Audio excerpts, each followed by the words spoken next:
Professeur Bayebek à l'époque, qui parlait de 3 piliers essentiels pour qu'on puisse se développer, s'épanouir véritablement. Il parlait d'abord de développement personnel. Ça rejoint un peu ce que vous disiez tout à l'heure.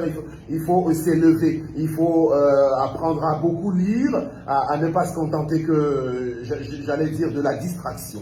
Donc les Camerounais doivent faire cet effort-là. Deuxièmement, il avait parlé, je crois, de l'aptitude à créer les richesses. Chacun doit faire un petit effort quand même pour être le petit commerçant autour de lui pour générer la fortune. Et troisièmement, savoir gérer ce qu'on produit. Bon, je ne sais pas si ça revient, si ça ressort également dans l'enseignement que tu as bien voulu apporter à tes compatriotes. Évidemment, je suis un enseignant. Et le développement personnel, en réalité, ça s'appelle le réarmement moral. Si nos sociétés échouent, c'est parce qu'individuellement, nous avons échoué. Alors, les États-Unis, qui sont le pionnier du monde, posez-vous la question de savoir pourquoi tout ce qui est numéro 1 dans ce monde vient des États-Unis. Parce que le développement personnel, le réarmement moral, le coaching d'élévation, de la transformation est fait par les très hauts enseignants. Et c'est inscrit au programme. C'est ce que nous on avait à l'époque quand on était jeunes, on disait instruction civique, mais c'est limité. Il faut qu'on passe à l'ingurgitation de la pensée profonde et fondamentale. Vous demandez aux gens de se développer, personne ne sait comment on se développe. La preuve, vous avez fait gagner la mairie aux gens. Quand vous entrez dans une mairie, regardez le personnel qui est là. Vous questionnez une dame. Moi, j'ai un CV en biologie. Mais vous faites quoi là? Quelle est l'idéologie? Quel est le combat? Est-ce que vous comprenez pourquoi vous êtes à la mairie? Est-ce que vous voulez que le Cameroun change? Est-ce que vous qui dénoncez là, est-ce que vous dénoncez pour le bien? C'est-à-dire, chaque citoyen doit être responsable. Et c'est pour ça que j'ai écrit ce livre. Je fais des conférences à travers le monde. N'oubliez pas que je suis l'un des 5 meilleurs conférenciers francophones. Je ne parle pas des gars qui ont à peine le CEP, qui viennent d'Abidjan ou du Congo, là, qui se jouent les prophètes. Là, on est dans la fondamentalité de la pensée. Si on ne tire pas les jeunes, si on ne prend pas la population par une autre approche de la compréhension du monde, comment voulez-vous qu'on se développe un jour? Comment les gens peuvent commencer à avoir ce sursaut qu'on appelle l'éveil scientifique? Ce goût pour immodéré pour le progrès. Comment on fait pour se développer ça? Alors, vous avez d'abord bien identifié la cible, c'est ça, de votre message, effectivement. Et avec vous le sentiment que cette cible est atteinte. Oui, mais parfois au Cameroun, et comme en Afrique, on laisse les médiocres se dire coach et tout ce que vous voulez. Le professeur Bayebek peut être un coach. Il peut être formateur. Il peut être un guide. Il peut être, par exemple, il est professeur de médecine. Ça ne lui donne pas le droit de savoir ce qui se passe en politique. Il peut être naïf. Mais quand il vous donne un conseil... c'est un homme politique aussi, à la base. Oui, mais je dis, il n'a pas fait les humanités. Oui, il n'a pas fait les humanités. Il n'est pas un expert de la politique. Il est pratiquant. Je veux dire, par contre, je veux dire que si le professeur Bayebek dit à un jeune, monsieur, pour progresser, voici ce qu'il faut faire, il n'est pas contestable. Si je parle aujourd'hui à nos jeunes frères, consoeurs ou confrères du journalisme pratique, il y a très peu dans le monde qui oseraient me critiquer ou se mettre en face. Je peux être conférencier dans ce domaine et dans la vie pratique parce que nous sommes une fusion de ces énergies.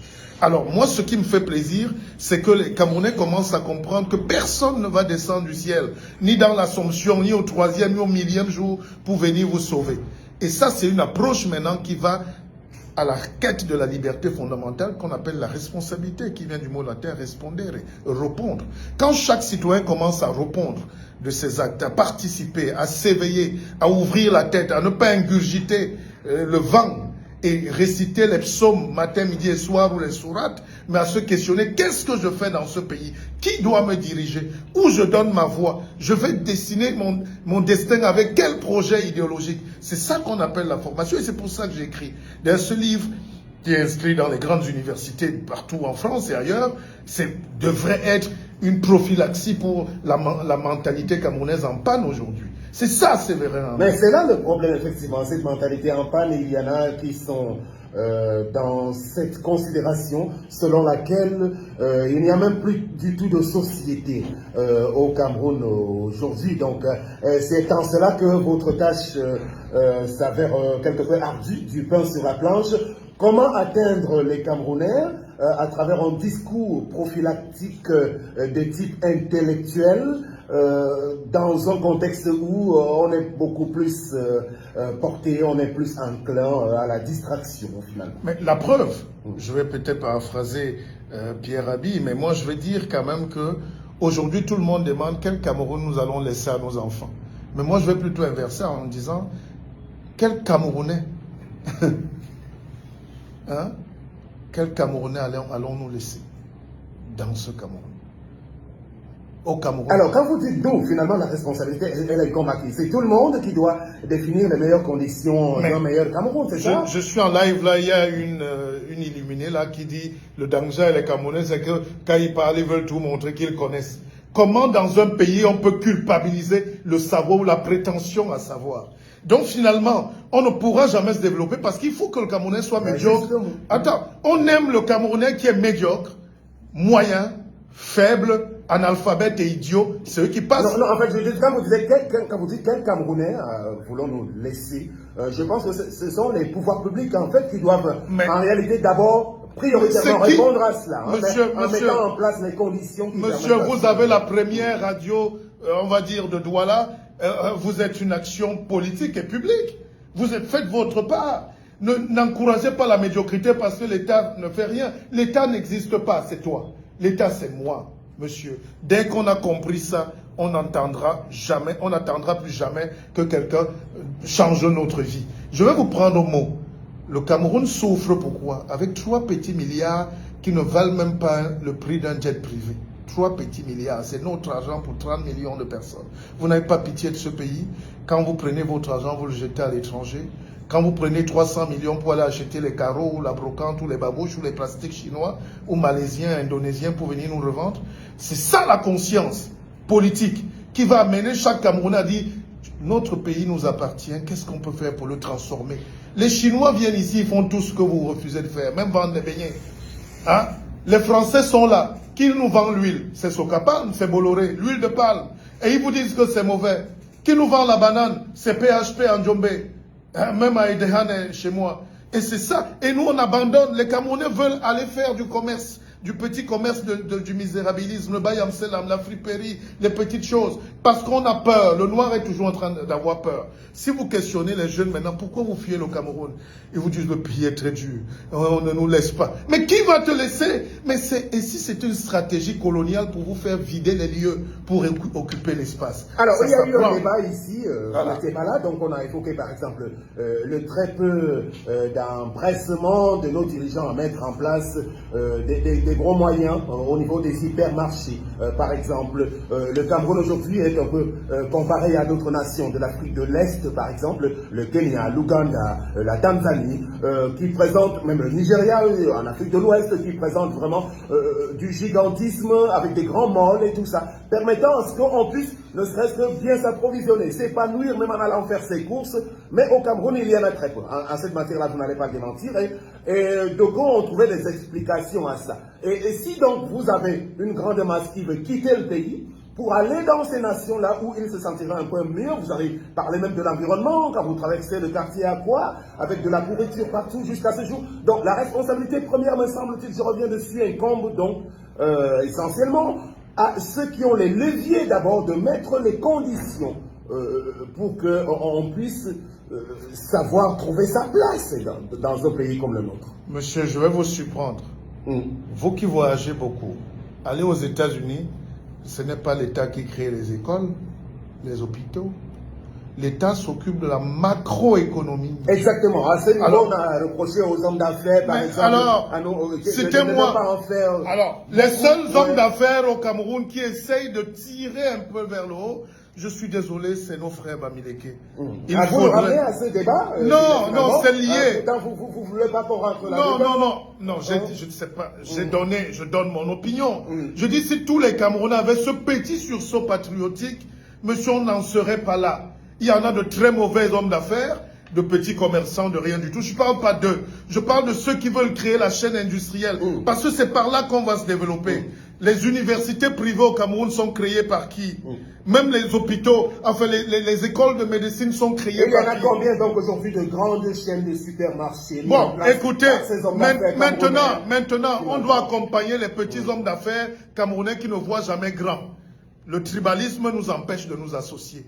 Vous savez qu'à Carrefour, c'est un conglomérat d'au moins 1000 actionnaires. Vous le savez? Non. Ici, quand on cite quelqu'un, c'est une seule personne qui a conçu un bâtiment fermé où il vient mettre la pourriture, il y a la moisissure, ça ne respire pas. Quand vous entrez à Carrefour, c'est français, même si on peut reprocher. Est-ce que vous comprenez quand même qu'on est bien là-dedans? Mais qu'est-ce qu'il y a à Carrefour? C'est juste des hangars en tôle. C'est un vaste hangar en tôle, un peu de clim, une bonne musique, et il parfume les rayons. Quand vous entrez chez Fokou, je ne sais pas ce qu'il y a à Yaoundé Dove, vous sentez un type qui n'a pas une vision, il dépose juste un immeuble, on enferme les trucs, les gens ne s'épanouissent pas. Donc, deuxième degré, donc, avant d'investir, est-ce qu'on fait du bien aux gens? On ne s'investit pas pour s'enrichir, forcément. On investit pour faire du bien, d'abord. Je suis en train de créer une usine, je suis à plus de 150 millions d'investissements, monsieur. Parce que c'est une usine de transformation. Et je peux vous dire que je ne suis même pas sûr que je rentrerai dans mes fonds dans 5 ans. Mais je suis l'homme le plus heureux du Cameroun en ce moment parce que pour une fois, je contribue. Pendant que je parle là, il y a au moins 50 gars qui travaillent et ils sont ingénieurs, polytechniciens. D'autres devraient peut-être aller au Canada, mais il faut donner de l'espoir aux gens. L'espoir est politique, mais l'espoir c'est notre contribution. Quand vous dites que le Cameroun est mauvais, le Cameroun ne marche pas bien, c'est les Congolais qui vont venir, les Japonais qui vont venir le développer. Monsieur, tout ce que j'ai cité là comme problème au Cameroun, c'est parce qu'on n'a pas d'argent pour investir. Encourageons donc. Exactement qui est-ce qui doit faire quoi? Répondez concrètement. Mais je vous dis que c'est... Qui doit donc développer ce Cameroun? Ce n'est pas le petit Camerounais qui va mettre la grosse chaîne de supermarchés. J'ai entendu quand on a fait ce débat en votre absence, des gens disent non, nous on préfère nous alimenter dans les petites boutiques du quartier parce que c'est plus facile. Bon, le grand mall, il est situé là-bas en périphérie et tout, et puis bon, c'est trop compliqué. Bon, alors, c'est des gens assez sérieux qui le disaient. Hein. Et nous sommes très très peu à penser que nous méritons également ces grandes choses qu'on peut voir ailleurs dans d'autres pays. 6 000 Camerounais se retrouvent et donnent 10 millions. Est-ce que Carrefour aura besoin de nous battre sur place? Les Blancs ont une force, c'est qu'ils se mettent ensemble pour les projets. Et chez nous, ils injectent le tribalisme. Ils envoient un petit support de la colonisation, lancer un petit débat à la télé. Vous croyez que c'est anodin le dimanche? Or, le rôle, c'est de nous troubler la tête. Pendant que tu ne peux pas embrasser ton frère qui vient de la Sanaga, pendant que tu ne peux pas... Le français, lui, vient, ou l'anglais, il vous achète tous. Il vous met dans le sac et vous travaillez pour lui. C'est ça la notion de l'empire. Comment donc sortir de l'empire? C'est qu'on a enfermé les Camerounais. Le rôle de l'empire, ce n'est même pas de nous combattre. C'est de s'assurer que de la naissance à la mort... Qui a enfermé les Camerounais? Vous semblez indiquer que c'est... Je parle de la colonie. Oui. Je dis le rôle de l'empire, non des colons. Oui. Ce n'est même pas de nous faire la guerre. La guerre est plus subtile, elle est psychologique, elle est économique. C'est comment faire pour que toute ta vie, de la naissance à la mort, tu sois leur produit. Quand tu n'es pas leur produit, tu es leur client. Et le nègre ne peut pas réfléchir à sortir de ce cercle vicieux. C'est-à-dire depuis 60 ans, on ne peut pas se développer parce qu'on est dans le sac de quelqu'un. Oui, mais vous semblez renvoyer la responsabilité auprès de nous-mêmes Camerounais en refusant complètement de pointer du doigt ceux qui ont la décision politique. Non, écoutez. Parce que je prends un exemple, un autre exemple, parce que sortons de la chaîne des supermarchés. Est-ce que vous savez que depuis quelque temps existe à Douala et Yaoundé une chaîne, j'allais dire, de circulation en matière de transport urbain en termes de taxi qu'on peut commander à travers une application. Alors, je ne vais pas citer le nom pour pas leur faire la publicité, mais vous savez de qui je vais parler. Aujourd'hui, est-ce que vous savez que cette chaîne-là a de la difficulté à bien fonctionner? Parce que très souvent, lorsque vous faites appel à l'un des véhicules, si vous êtes situé quelque part à Akwa et que vous voulez vous rendre à Koto, quand il est 16 h, ils ne peuvent pas vous y amener. Parce que les routes ne permettent pas qu'ils accèdent facilement. Est-ce que vous savez donc que... Est-ce que vous savez qu'ils sont même en rupture de véhicules? Ça, c'est ce que j'appelle l'environnement. Bon, est-ce que vous savez donc... Ça fonctionne bien dans d'autres pays. Est-ce que vous savez donc que le Camerounais a 6 000 ingénieurs en Allemagne qui boivent le vin et qui sont au chômage? 6 000 ingénieurs peuvent créer une autoroute au Cameroun. à fonds propres et donner à l'État sous forme de traitant. L'État ne construit pas les routes. Les péages. Oui, oui, oui. S'épanouir dans leur pays. Oui, oui, bien sûr. Je pense que non. Écoutez, laissez-moi développer. Il y a beaucoup de blocages. Vous le savez, Martial. Monsieur, enseigner donc aux Noirs à fuir les blocages, c'est les enseigner à fuir leurs responsabilités et la dignité. Sam Sévérin, pour venir ce matin, il pleuvait. Pourquoi vous n'êtes pas resté dormir en disant qu'il pleut? Vous avez déjà vu une vie sans difficulté où? Ce paradis qu'on vend aux Africains est un faux paradigme, monsieur. Il faut arrêter ça. Sam Sévérin. Alors, celle-là, j'adore. Hein. Oui, Sam Sévérin. Tu as gagné un point. Je suis un enseignant, monsieur, de très haut vol. Et je mets quiconque au défi de venir parler de lucidité, surtout quand il faut parler du Cameroun. Alors, qu'est-ce qu'ils Sortons font de l'émotion. les 10 000 médecins camerounais qui sont un peu partout en France, Allemagne... Bon, aujourd'hui, les Camerounais n'arrivent pas à se soigner. Qu'est-ce qu'ils font? Ils viennent comment au Cameroun? Est-ce que les conditions... Est-ce qu'on a besoin de leur goudronner l'aéroport pour qu'ils rentrent chez eux? Monsieur, la Chine est un parti communiste. Un seul parti, la plus grosse dictature du monde. Tous les Chinois qui avaient 1 000 $ sont rentrés. 1 000 $. Avec toute la difficulté qu'il y a. Tous les Indiens qui avaient 5 000 roupies sont rentrés en Inde. Et c'est eux aujourd'hui les maîtres de l'informatique. Vous voulez développer le Cameroun en critiquant sur les réseaux sociaux, en étant caché en Belgique. Vous êtes vous-même membre de cette diaspora aujourd'hui. Je ne suis pas, diaspora ne veut rien dire. Je suis un Camerounais. Que vous connaissez le vrai problème qu'il pose. Je suis un villageois. Depuis de longues années, vous le savez. Oui, personne. Je lance un message donc aux enfants africains. Ça montre de l'immaturité politique de croire que le colon chez qui vous êtes en prison, qui vous a fait venir pour fermer les portes. Parce que vous savez, le Canada, par exemple, c'est le plus mauvais pays du monde. Mais c'est eux qui font les publicités à la télé. Visa Canada et tout. Qu'est-ce qui se passe? Ils ne prennent pas les enfants qui font le Bansikin ou le Bayamselam avec Bac-0. Ils vous prennent les ingénieurs camerounais. Ils prennent les médecins. Ils prennent les enseignants. Donc, ils achètent comme du bétail humain. Ils trient le bon Camerounais. Quand on vous amène là-bas, vous ne pouvez pas vous recycler, vous commencez à être soignant, un médecin. Et ils vous font perdre 30 ans de votre vie.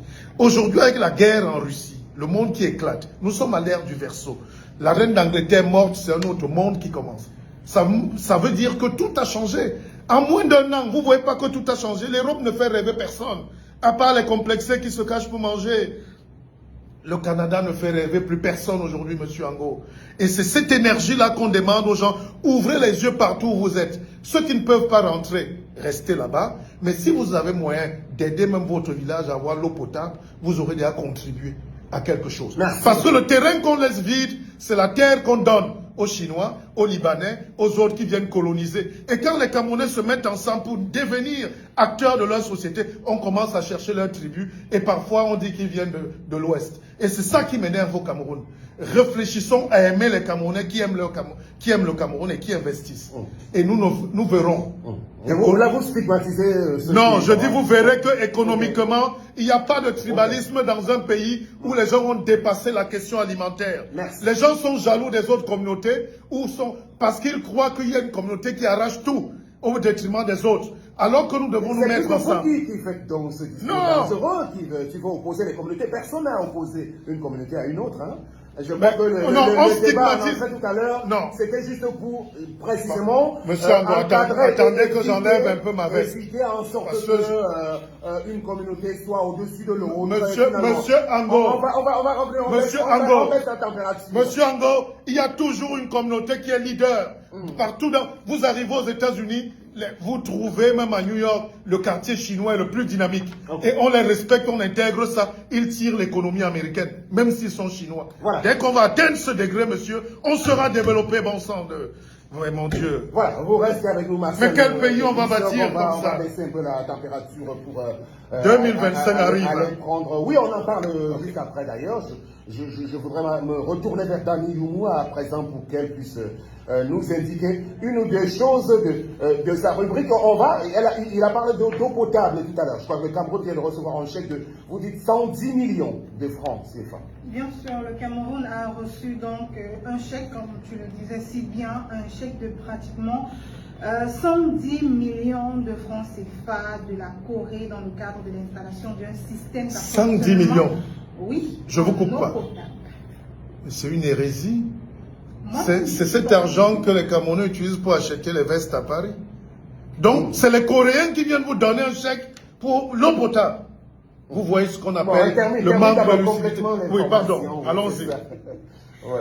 En fait, comme je le disais si bien, c'était dans le cadre de l'installation du système d'approvisionnement en eau potable alimentée par énergie solaire. C'est dans une seule région, enfin, c'est pour un quartier ou bien c'est pour... C'est pour le Cameroun. Comment ça, le Cameroun? Juste 110 millions, moi-même j'ai de la peine à y croire, mais de toutes les façons... Non, mais c'est ça. Ouais. Les Camerounais, on a des ministres ici et des Camerounais qui ont 10 véhicules 4x4, ils ont 1000 titres fonciers, ils ont des immeubles penchés, mais personne ne réfléchit pour le bien de la communauté parfois. Moi, quand vous sortez de Douala, d'ailleurs, les gens se demandent comment un monsieur comme moi, je ne suis pas maire ou député ici chez moi. Quand vous sortez de la ville de Douala, là au niveau de Yassa Tradet, vous entrez en face, il y a une léproserie là-bas. C'est les jeunes Espagnols qui ont moins de 20 ans, qui ont créé la léproserie ou qui la font vivre. Allez là-bas, vous allez avoir mal au cœur. Que des enfants partent de l'Espagne, des élèves, des étudiants, ils viennent créer un centre pour que les gens se soignent. Et là-bas, tout le monde est aligné pour se soigner. Vous dites à un Camerounais, mettons-nous ensemble là pour bâtir quelque chose pour les autres, on va commencer à chercher ton village. C'est ça le problème au Cameroun aujourd'hui.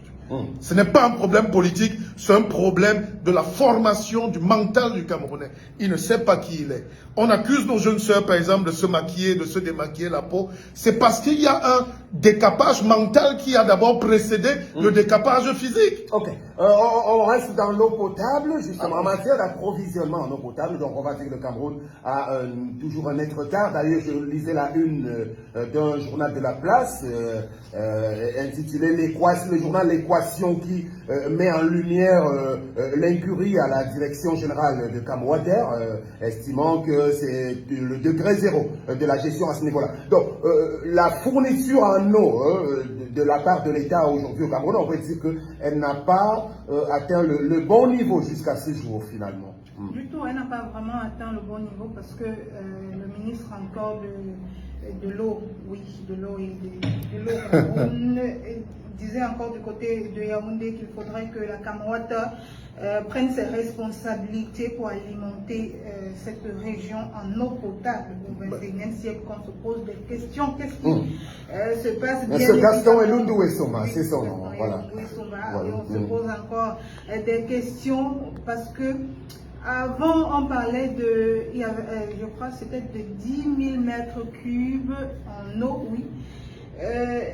Et aujourd'hui, ça ne fonctionne même plus de ce côté de Yaoundé, véritablement. Il y a d'autres journaux qui ont annoncé un rétablissement de la situation, finalement, dans la ville de Yaoundé. Mais toujours est-il que c'est compliqué, de toutes les façons. Il y a lieu de faire quelque chose. On a toujours envisagé des pistes de solutions depuis plusieurs années. Jusqu'à ce jour, on n'est pas parvenu à résorber la situation, tout autant qu'en matière de fourniture d'énergie électrique. Donc, fatalement, là-dessus, bon, je ne sais pas si notre invité veut rebondir, mais bon, existe-t-il une solution définitive qu'on peut introduire pour que tout le monde ait accès à l'eau potable au Cameroun? Et Amouleti, quand je pense à ça, nous avons le plus grand bassin hydraulique du monde. L'eau coule partout, le miel, l'or aussi. Je discutais avec un ami juif israélien, on est parti de Yaoundé, il s'arrêtait sur le long du chemin. Il a compté près de 200 cours d'eau entre Douala et Yaoundé. Et il disait, mais c'est pas possible. Je croyais que c'était un espion. Il me dit non. Vous ne pouvez pas vous rendre compte qu'en Israël, tout ce qu'on se tue à mettre en place, c'est la bataille de l'eau, avant même la terre. C'est pour ça qu'il y a la guerre sur le plateau du Golan. Mais Israël domine le monde aujourd'hui. Ils sont 7 millions, ou peut-être le double, pour 7 milliards d'habitants. Mais ils ont le mental. Et quand je vois des Africains prier à longueur de journée, les veillées de prière, les sourates, les snoms, pour aller vivre là-bas où il n'y a pas d'eau, ils cherchent Bethléem au ciel alors qu'on a Bethléem sur place. Monsieur, quand on a l'eau comme le Cameroun, il faut juste mettre les experts. Donc en réalité, le Cameroun pour vous, c'est un paradis aussi sur terre. Mais le Cameroun n'est pas qu'un paradis sur terre, le Cameroun est un paradis sur ciel, terre et mer dans tout l'univers. Citez-moi un pays comme le Cameroun qui a le plus grand nombre d'intellectuels au monde. C'est exceptionnel, hein?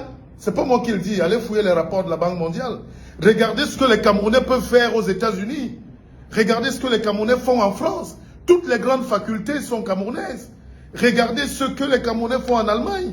Les Allemands ne comprennent pas comment ils ont sur leur terrain près de 10 000 ingénieurs camerounais. Malheureusement, mais non, on n'en profite pas justement de tout mais ce ce n'est pas, potentiel. mais c'est pas de ma Il y a un faute. peu trop de pesanteur aussi. Hein. Mais- Parce que la compétence n'est pas toujours mise au bon Ça, endroit. c'est vrai. Il y a ça. Ça. Parce que la bonne Amouleti. utilisation, on est à la radio martiale, hein, vraiment, je ne comprends pas ce que ça veut dire Amouleti.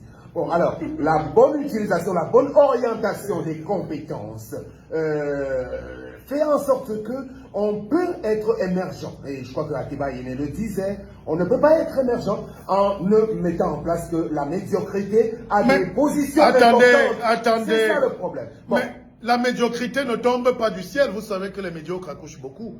C'est des virus terribles, hein, incapables de les cerner. Hein. Maintenant, ce qu'il faut au Cameroun, c'est parce qu'on ne lit pas. La preuve, on devrait ouvrir un journal par mon œuvre. Qu'est-ce que j'en pense? J'ai fait 2 grandes conférences. Je n'ai pas vu la titraille. Je n'ai pas vu beaucoup d'amis. C'est pour ça que j'ai dit, pas parce que ça m'énerve, j'ai dit ne me balancez plus les reins qui bougent et les fesses qui bougent, parce que moi, c'est pas ma tasse de thé. Ok, très bien, on s'en parle. dis... Les reins qui bougent, Dali Yomo, non. donc on en parle 1 minute juste, hein, on ne va pas s'y attarder, parce que ça fait tout de même partie des actus. Vous me coupez tout le temps. Non, c'est vous la vedette de l'émission. Le problème de c'est qu'il faut bien vous canaliser, cher monsieur. Monsieur, alors, non, vous ne pouvez pas dire ça, sinon je me lève, monsieur Ango. J'ai 40 ans de métier. Vous n'allez pas dire que vous me canalisez. Vous me coupez la parole à tout moment. Vous demandez une idée. Vous débordez d'énergie. Non, mais je ne viens plus à l'émission. Vous voulez donc des gens qui ne développent pas d'énergie? Ouais, voilà. Vous me posez une question. Monsieur Ango, vous êtes un universitaire, ne faites pas semblant. Non, attendez. On termine d'abord. Vous ne pouvez pas avoir un argumentaire, couper toutes les 30 secondes et vous nous faites passer pour des rigolos. Non, et quand vous invitez des petits politiciens. Votre message, il est bien passé. Non. La prochaine fois, je ne vis. C'est pour ça que j'ai refusé les plateaux télé des haineux et STV et compagnie. Vous savez que je ne suis pas là-dedans. Non. Okay. Non, pas vous. Parce que vous faites passer les gens comme nous pour des gens ridicules. On vient, on te pose une question, on te coupe. On t'empêche de développer. Attendez, vous êtes à l'antenne là maintenant, donc tout ce que vous dites est bien accueilli par Monsieur, c'est pour ça que dans ce genre de programme... On va faire les commentaires après, Martial. C'est pas un commentaire. Okay. Vous me laissez développer. La question de l'eau est centrale. Je voulais développer comment on peut arriver à avoir de l'eau pour tout le monde. Puisqu'on a l'eau à moins d'1 mètre. Chaque Camerounais a l'eau à moins d'1 mètre de ses pieds. Sous ses pieds. C'est impensable qu'on n'arrive pas à théoriser et à pratiquer. Donc ce sera à chaque Camerounais de s'employer à... Même s'il le faut, chaque Camerounais est une solution pour lui-même d'abord, pour l'autre et pour l'État, monsieur. Arrêtons cet attentisme. Vous croyez que le Français fermier qui est caché en Normandie, il est parfois à 50 km de la ville, qui est seul. Vous croyez que l'État arrive là-bas? Il a son forage. Il répare son tracteur, il a son énergie. Il faut qu'on arrive à l'autonomisation de la pensée nègre, monsieur. On n'est pas esclave, on est libre, monsieur. Et quand on a un pays comme le Cameroun, le char de Dieu baptisé par les Portugais en 1540, on ne se plaigne pas de la pluie qui ne pleut pas.